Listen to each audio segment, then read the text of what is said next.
Welcome to the Local Pulse on HBC. I'm Dave Dicke, and I'm glad you could join us. And with us today is Bob Hawley. Bob is the director at Goodhue County Habitat for Humanity. And is it Goodhue County Habitat for Humanity or Habitat for Humanity, Goodhue County, or does it matter?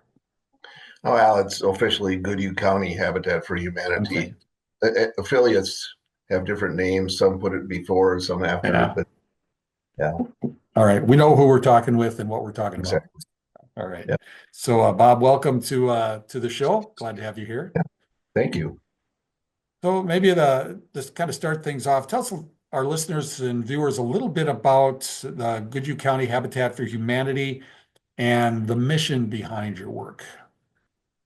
Yeah, our affiliate's been around since 1993. It started out as an affiliate called Red Wing Area Habitat for Humanity, and then within the first couple of years, they had built one of their first homes was in Belchester, Minnesota. So they converted the name to Goodhue County Habitat for Humanity. And all Habitat Humanity affiliates are under the Habitat International umbrella.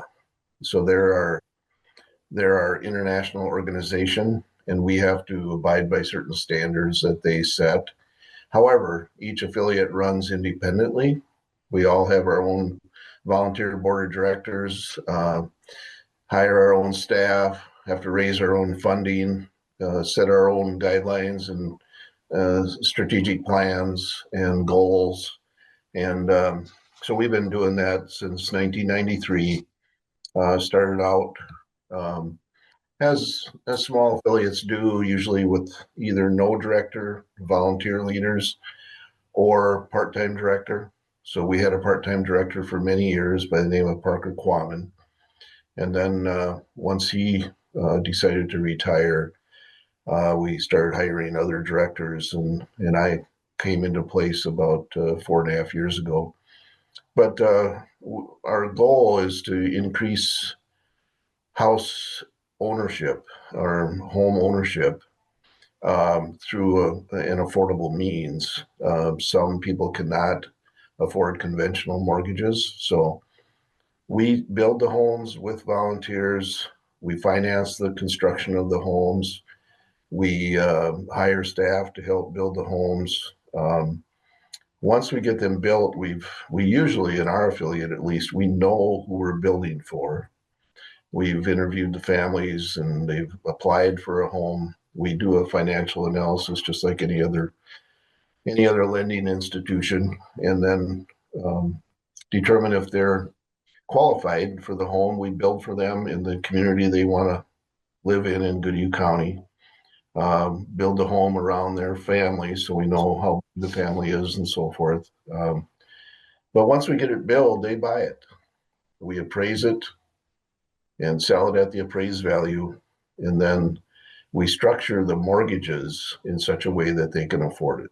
So typically they'll pay on the first mortgage, and then the second, third, sometimes fourth mortgages are 0% interest for under different terms, and they don't have to usually pay on them until the first mortgage is satisfied.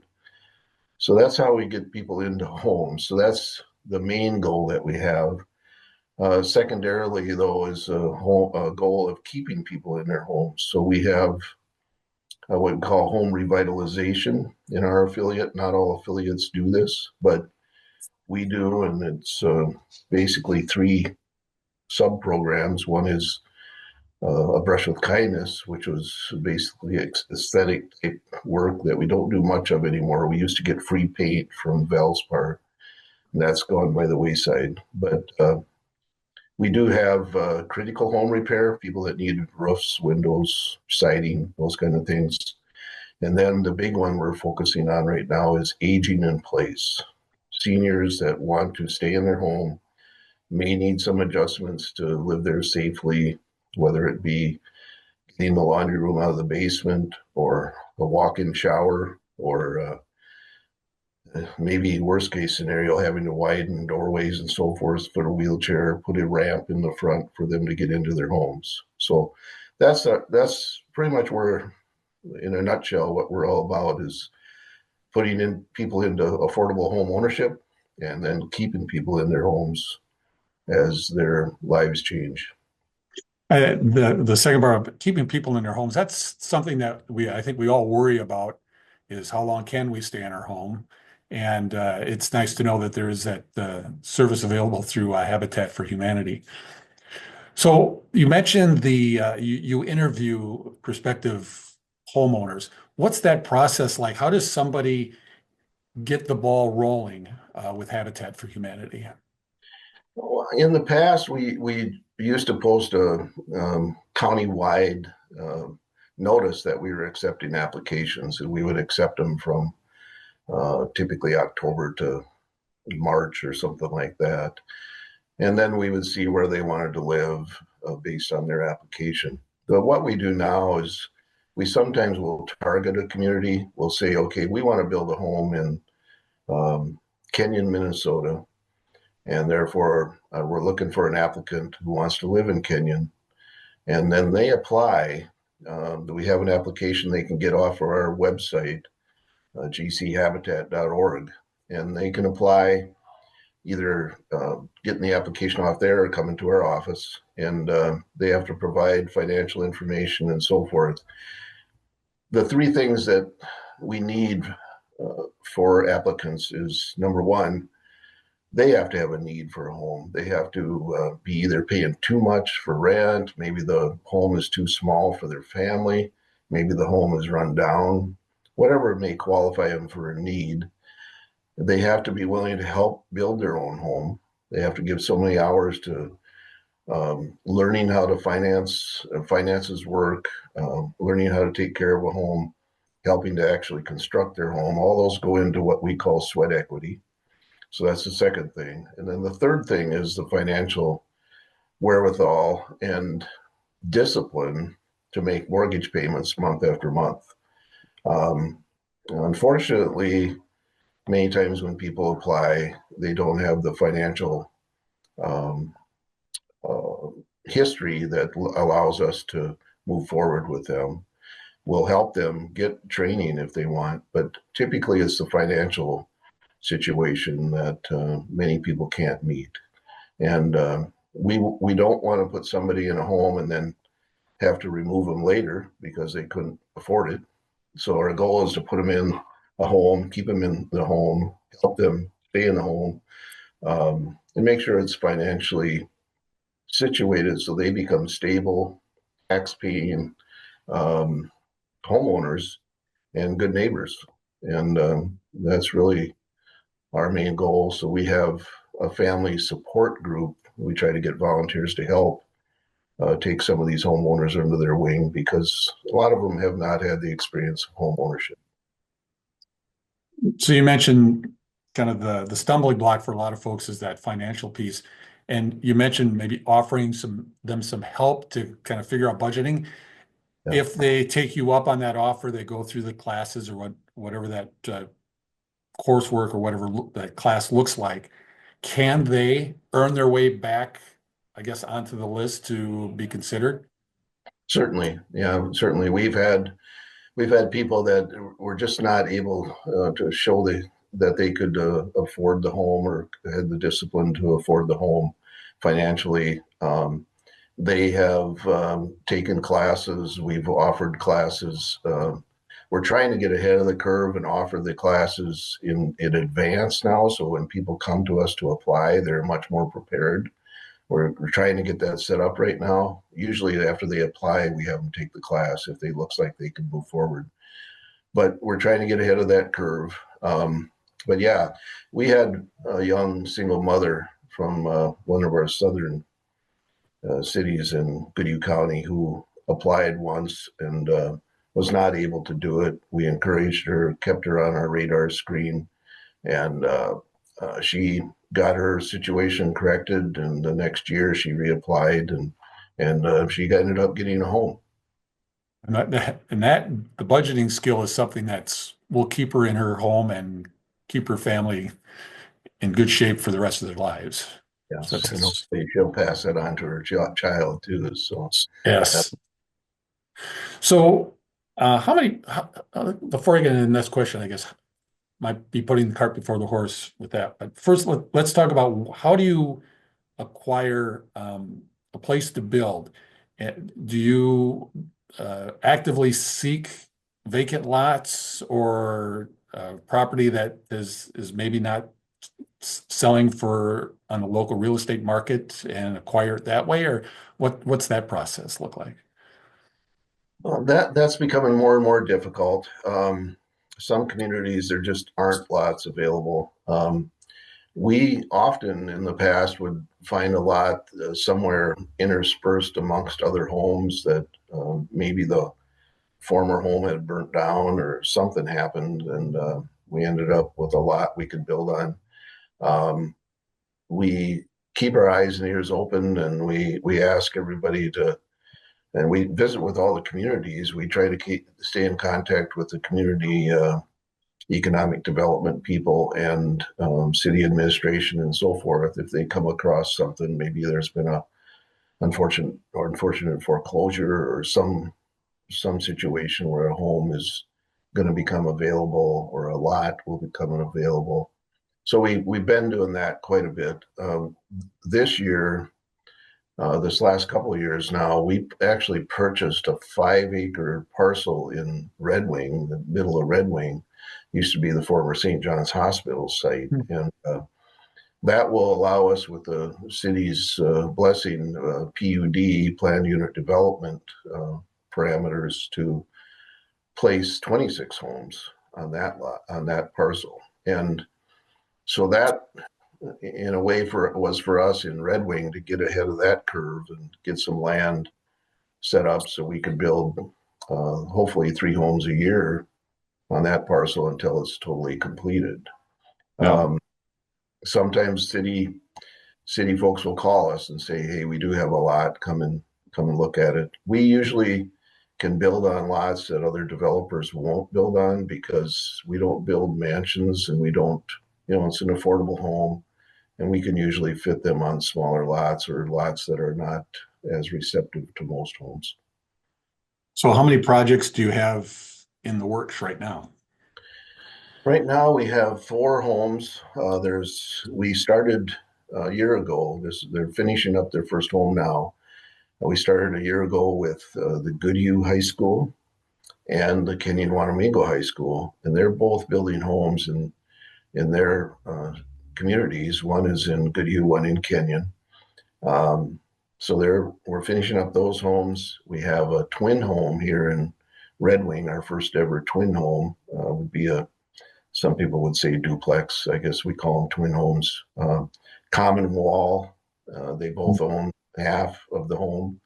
Um, so we've got those 4 projects we're finishing up, and then we're getting ready to start um, 4 more. We want to keep the school construction programs going, so we'll hopefully build in Kenyon again, and we plan to build in Kenyon again. And then we plan to build a home in Goodhue, which will be actually moved. If everything goes well, will be moved to Lake City. So Wow. that's done in other affiliates where the school likes to build right out their back door, so to speak, and then the Habitat affiliate picks the home up and moves it and places it in the community that the families want to live in. So we've got that, and then we're hoping we can build the first twin home up on the 5 acre development I mentioned earlier. We want to get that twin home built. We can do that before we put all the infrastructure in because of the way that particular lot is arranged up there. Uh, Moving a house sounds like an incredible task, especially if you're moving it from Goodhue to Lake City. I grew up in Goodhue and I know how far it is to Lake City, and Yeah, those roads are not straight, and there's some hills involved. yeah. There's people that are professionals at it, and they know how to do it. And we have an affiliate in southern Minnesota who they specialize in it, and it's not new homes. They actually pick up these huge two-story homes and move them and renovate them make them like new for a new family. So it's done more often than a person realizes. We're talking with Bob Hawley, the director of Goodhue County Habitat for Humanity. We're going to take a real quick break, and we'll talk more about Habitat for Humanity with Bob when we return right after this.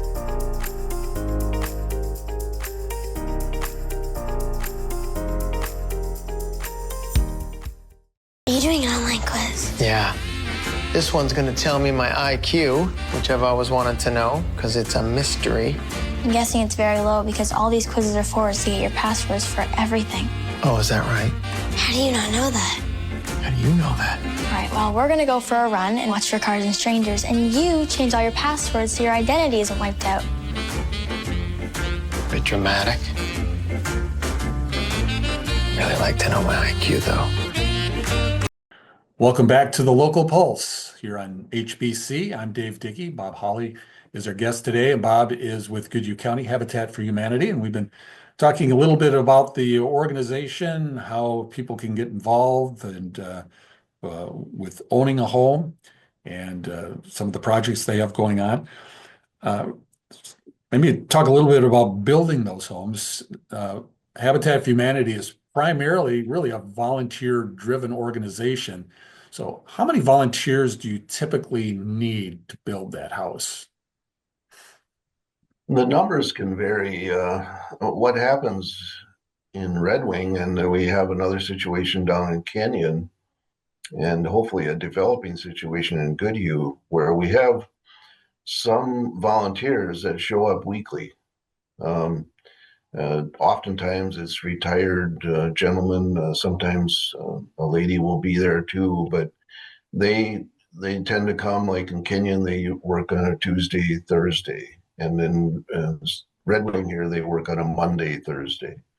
So those folks will come back every week. It takes 2,000 hours, maybe 2,500 hours to build a home. Volunteer hours I'm talking about. We have construction staff that will oversee the construction. And with the school homes, we are the general contractor, so we provide everything that they need. The schools will have their own tools, and they may have a site that they can build a home on if we're going to move it. But typically they don't have to provide anything else. We do all that. We use contractors for the more technical things like HVAC, heating, air conditioning, the plumbing, the electrical. We will often have somebody come in and put the shingles on the roof. We don't like to get our volunteers up on the roof if we can help it too much. But otherwise, we tend to work with our staff and all the volunteers who are willing to show up, all the way from the footings through the basement construction and up through the rafters and putting a porch on and a garage and so forth. Of course, the schools are providing some labor to us now through their students. And oftentimes we'll get groups that come from other areas. There's a church coming in June for a week. They'll bring in, 10 to 12 people. They'll stay at a local church and they'll come and work every day for 5 days. We used to get AmeriCorps. Last year we had 7 people from AmeriCorps, young people from all over the country that would come. We had to find lodging for them, but they worked for a period of 8 weeks on the house here in Red Wing. Unfortunately, we got a call last Friday, and they were given instructions. AmeriCorps was given instructions to demobilize all their crews. That's gone by the wayside, apparently. So, but that's typically how it works. With a little bit of staff support, and the staff actually work with the volunteers and providing the expertise. And then the volunteers, especially if they show up week to week, they generally know what to do. What kind of experience do you need to help out on a house? We don't need a lot of experience. There's always something somebody can do, even if there's a physical handicap or any other issue that they might have. You know, Work sites need to be cleaned up. Work sites need to be organized. We want to keep them nice and clean so they're safe. And if somebody doesn't know how to do something, hopefully they're willing to learn, because usually our more skilled people will get them involved. And if they show that they can do something with a power tool or whatever, we'll let them do it. There's mistakes that are made, obviously, but it's part of life, and we just move on and figure out how to fix it. And so, but not a lot of experience. And the thing I would mention, Dave, is that people think of Habitat all the time as swinging a hammer. We need volunteers for other things too. We could use volunteers to welcome some of these groups that come to our build sites, welcome them daily, and maybe provide treats or coffee to them or something, or maybe help us with one of our committees. So anybody that's interested in helping with the housing issue that we have in this country, especially affordable home ownership, we want them to come see us no matter their situation, because we'll find something for them to do. You mentioned the issue with finding affordable housing. We're in a time now where the cost of living is rising. Are you seeing more applicants for home ownership than maybe the past years? I believe so. Prior to my coming in 4.5 years ago or so, there were times I remember when I was on the board where we would have to really hunt and peck and try to shake everybody out of the bushes that we could. And it's not that way now. People will come. Unfortunately, as I mentioned, sometimes their financial situation isn't the best, and they may not qualify right away, but there are more people looking. Anybody that's working at a factory or somewhere, typically their wage is such that it's going to be very hard to buy a home conventionally if they need a certain amount of money down, and then that interest rate and that terms.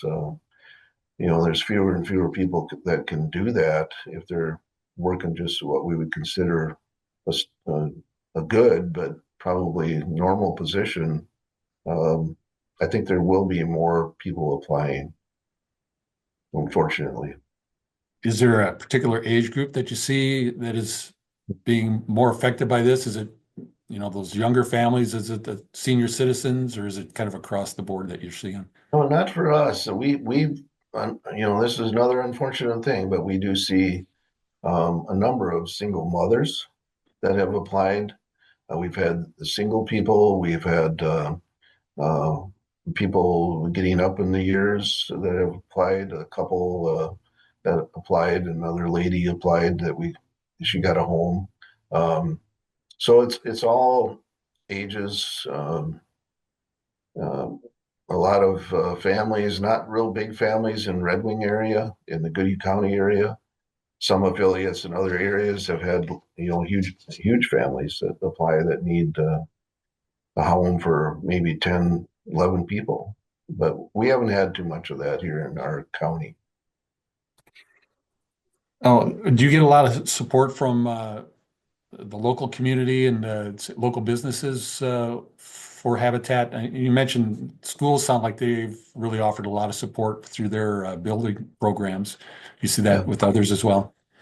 Yes, we do. We have, I think, good support. The one thing about Habitat is I think we have got a decent reputation. We're trying to dismantle a few myths that exist. A lot of people still think we give these homes away. And that's not the case. The people do buy the homes.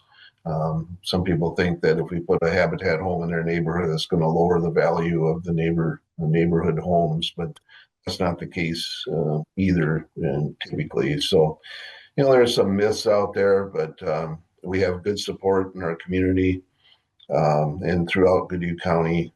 We just had our big annual fundraiser last night. We typically raise 85 to 95,000 at that fundraiser every year. It's our fourth annual one last night.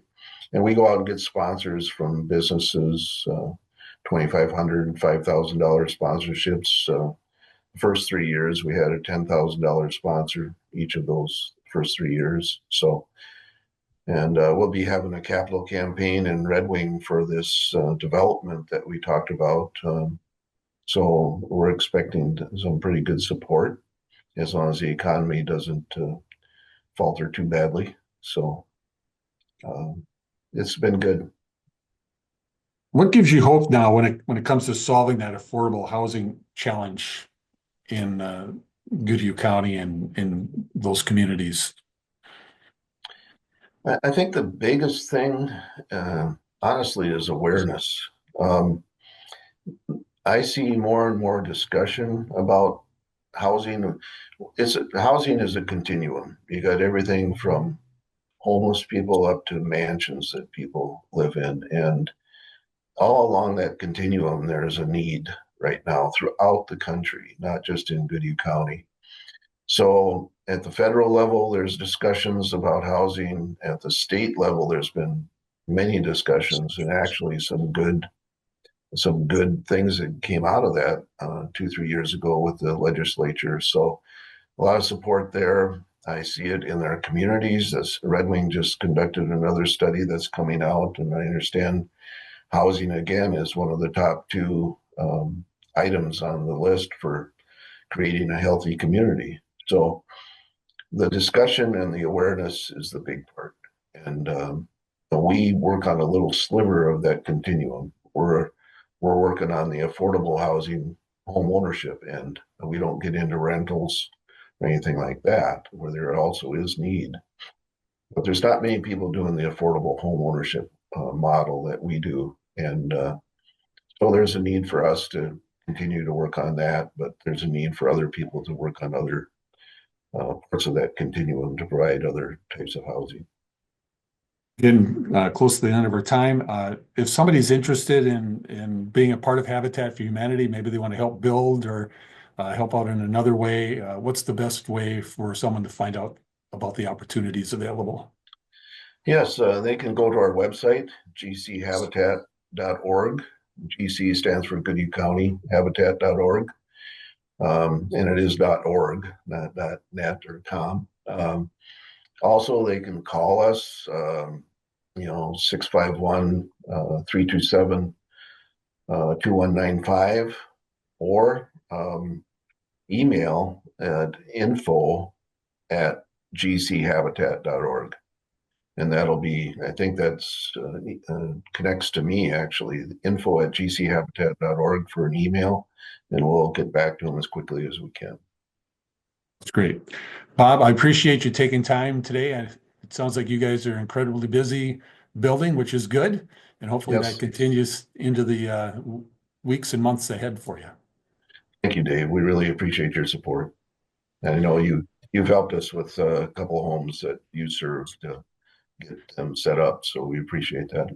And we are happy to continue to do that. So you just let us know. Okay. Bob Hawley's been our guest today with Goodhue County Habitat for Humanity. We want to thank you for joining us and hope you'll tune in next time for the Local Pulse here on HBC.